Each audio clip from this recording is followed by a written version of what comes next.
മാലിന്യം പൊതുയിടങ്ങളിലും സ്വകാര്യ സ്ഥലങ്ങളിലും ജലാശയങ്ങളിലും നിക്ഷേപിക്കുന്നത് സമൂഹത്തോടുള്ള വെല്ലുവിളിയും ഗുരുതരമായ നിയമലംഘനവുമാണ്. ഇത്തരം കുറ്റകൃത്യങ്ങളിൽ ഏർപ്പെടുന്നവരെ തിരിച്ചറിയുന്നതിനും നിയമാനുസൃത നടപടികൾ സ്വീകരിക്കുന്നതിനും വിശ്വസനീയമായ വിവരങ്ങൾ, അതായത് ഫോട്ടോസ്, വീഡിയോസ് തെളിവ് സഹിതം നൽകുന്ന വ്യക്തികൾക്ക് പരമാവധി 2500 രൂപ പാരിതോഷികം നൽകുമെന്ന പ്രഖ്യാപനവുമായി മന്ത്രി MP രാജേഷ് എത്തിയിരിക്കുകയാണ്. പൊതുസ്ഥലങ്ങളിലും ജലാശയങ്ങളിലും പാഴ്വസ്തുക്കളും മാലിന്യങ്ങളും വലിച്ചെറിയുന്നതിന്റെ ഫോട്ടോയോ വീഡിയോയോ പൊതുജനങ്ങൾക്ക് 9446700800 എന്ന വാട്സ്ആപ്പ് നമ്പറിലേക്ക് അയക്കാം. ആളെ തിരിച്ചറിയാൻ കഴിയുന്ന വിധത്തിലോ വണ്ടി നമ്പർ തിരിച്ചറിയാൻ കഴിയുന്ന വിധത്തിലോ ആവണം ഇത് അയക്കേണ്ടത്. ഇത്തരം നിയമലംഘനങ്ങൾ പരിശോധിച്ച് നടപടിയെടുത്ത ശേഷം കുറ്റക്കാരിൽ നിന്ന് ഈടാക്കുന്ന പിഴയിൽ നിന്ന് വിവരം കൈമാറിയ ആൾക്ക് നിശ്ചിത ശതമാനം തുക പാരിതോഷികമായി ലഭിക്കും. പൊതുസ്ഥലങ്ങളിൽ ഏതൊരു പാഴ്വസ്തു വലിച്ചെറിഞ്ഞാലും 10,000 രൂപ വരെ പിഴ ഈടാക്കും. മാലിന്യം വലിച്ചെറിയുന്നതിന് മുനിസിപ്പൽ പഞ്ചായത്ത് രാജ് ആക്ടുകൾ പ്രകാരം 1 ലക്ഷം രൂപ വരെ പിഴയും തടവ് ശിക്ഷയും ലഭിക്കുമെന്നും മന്ത്രി പറഞ്ഞു. അതേസമയം മാലിന്യം വലിച്ചെറിയുന്ന നിയമലംഘകരെ കണ്ടെത്താൻ സഹായിക്കുന്ന പൊതുജനങ്ങൾക്ക്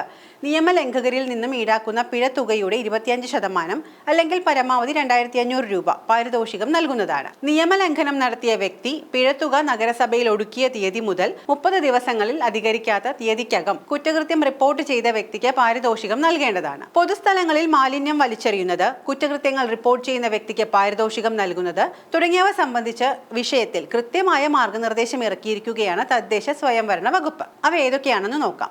പൊതു ഇടങ്ങൾ, സ്വകാര്യ സ്ഥലങ്ങൾ, ജലാശയങ്ങൾ എന്നിവിടങ്ങളിൽ മാലിന്യം വലിച്ചെറിയുക, നിക്ഷേപിക്കുക, ദ്രവമാലിന്യം ഒഴുക്കിക്കളയുക തുടങ്ങിയ നിലവിലുള്ള മാലിന്യ നിർമ്മാർജ്ജന നിയമങ്ങളും ചട്ടങ്ങളും ലംഘിക്കുന്ന ഏത് പ്രവൃത്തിയും പൊതുജനങ്ങൾക്ക് തദ്ദേശ സ്വയംഭരണ സ്ഥാപനങ്ങളിലേക്ക് റിപ്പോർട്ട് ചെയ്യാവുന്നതാണ്. ഇത്തരം മാലിന്യ നിക്ഷേപവുമായി ബന്ധപ്പെട്ട കുറ്റകൃത്യങ്ങൾ നടത്തുന്ന വ്യക്തികളെ കുറിച്ച് വിശ്വസനീയമായ വിവരങ്ങൾ, അതായത് തെളിവ് സഹിതം നൽകുന്ന ഏതൊരു വ്യക്തിയും താഴെ പറയുന്ന മാനദണ്ഡങ്ങൾക്ക് അർഹനായിരിക്കും. പിഴ ചുമത്തുന്നതിന് കാരണമായ കുറ്റകൃത്യങ്ങൾക്ക് നിയമലംഘകരിൽ നിന്നും ഈടാക്കുന്ന പിഴ തുകയുടെ 25% അല്ലെങ്കിൽ പരമാവധി 2500 രൂപ മേൽപ്രകാരം റിപ്പോർട്ട് ചെയ്ത വ്യക്തികൾക്ക് മാനദണ്ഡപ്രകാരം പാരിതോഷികം നൽകുന്നതാണ്. നിയമലംഘനം നടത്തിയ വ്യക്തി പിഴത്തുക നഗരസഭയിൽ ഒടുക്കിയ തീയതി മുതൽ 30 ദിവസത്തിൽ അധികരിക്കാത്ത തീയതിക്കകം കുറ്റകൃത്യം റിപ്പോർട്ട് ചെയ്ത വ്യക്തിക്ക് പാരിതോഷികം നൽകേണ്ടതാണ്. അടുത്തത്, റിപ്പോർട്ട് ചെയ്യൽ നടപടിക്രമം എന്തൊക്കെയാണെന്ന്. പൊതുസ്ഥലങ്ങളിൽ മാലിന്യം വലിച്ചെറിയുന്നതുമായി ബന്ധപ്പെട്ട കുറ്റകൃത്യത്തിന് സാക്ഷിയായ ഏതൊരു വ്യക്തിയും ഉടൻ തന്നെ ബന്ധപ്പെട്ട തദ്ദേശ സ്വയംഭരണ സ്ഥാപന സെക്രട്ടറിക്ക് കുറ്റകൃത്യം നടത്തുന്ന ആളിനെ അഥവാ വാഹനം തിരിച്ചറിയാൻ സാധിക്കുന്ന തെളിവ് സഹിതം, അതായത് ഫോട്ടോസ്, വീഡിയോസ്, സ്ഥലം ഉൾപ്പെടെ റിപ്പോർട്ട് ചെയ്യണം. ഇതിനായി തദ്ദേശ സ്ഥാപനത്തിൽ നിന്നും ഒരു നിശ്ചിത വാട്സ്ആപ്പ് നമ്പർ, ഇമെയിൽ ID എന്നിവ പ്രസിദ്ധീകരിക്കുന്നതാണ്.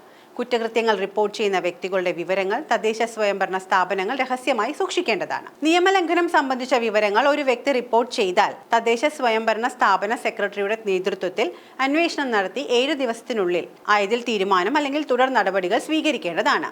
വിവരങ്ങൾ വിശ്വസനീയമായി കാണുകയും നിയമലംഘകരെ പിഴ ചുമത്തി ശിക്ഷിക്കുകയും ചെയ്യുന്ന സന്ദർഭങ്ങളിൽ നിയമലംഘനം റിപ്പോർട്ട് ചെയ്യുന്ന വ്യക്തി നൽകുന്ന ബാങ്ക് അക്കൗണ്ടിലേക്ക് പാരിതോഷികം ഇലക്ട്രോണിക് ഫണ്ട് ട്രാൻസ്ഫർ വഴി മാത്രം നൽകേണ്ടതും ആയതിന് കൃത്യമായ രജിസ്റ്റർ സൂക്ഷിക്കേണ്ടതുമാണ്. ആയത് performance audit IV joint director നിർദ്ദേശിക്കുന്ന ഉദ്യോഗസ്ഥൻ പരിശോധിച്ച് ക്വാർട്ടർലി റിപ്പോർട്ട് പ്രിൻസിപ്പൽ ഡയറക്ടർക്ക് നൽകേണ്ടതാണ്. പൊതുസ്ഥലങ്ങളിൽ മാലിന്യം വലിച്ചെറിയുന്നതുമായി ബന്ധപ്പെട്ട കുറ്റകൃത്യങ്ങൾ റിപ്പോർട്ട് ചെയ്യുന്നതിന്റെ പ്രാധാന്യത്തെക്കുറിച്ചും പാരിതോഷിക പദ്ധതിയെക്കുറിച്ചുമുള്ള സന്ദേശം പൊതുജനങ്ങളിലേക്ക് എത്തിക്കുന്നതിന് എല്ലാ തദ്ദേശ സ്വയംഭരണ സ്ഥാപനങ്ങളും വിപുലമായ പ്രചാരണം നൽകേണ്ടതാണ്. മാലിന്യം വലിച്ചെറിയൽ, നിക്ഷേപിക്കൽ എന്നിവയ്ക്കെതിരെ വ്യാപകമായ ബോധവൽക്കരണ ക്യാമ്പയിനുകളും സംഘടിപ്പിക്കേണ്ടതാണ്. മാലിന്യമുക്തം നവകേരളം ക്യാമ്പയിന്റെ ഭാഗമായുള്ള വലിച്ചെറിയൽ വിരുദ്ധ വാരാചരണത്തിന്റെ സംസ്ഥാനതല ഉദ്ഘാടനം നിർവഹിക്കവെയാണ് മന്ത്രി MP രാജേഷ് ഇക്കാര്യം വ്യക്തമാക്കിയത്.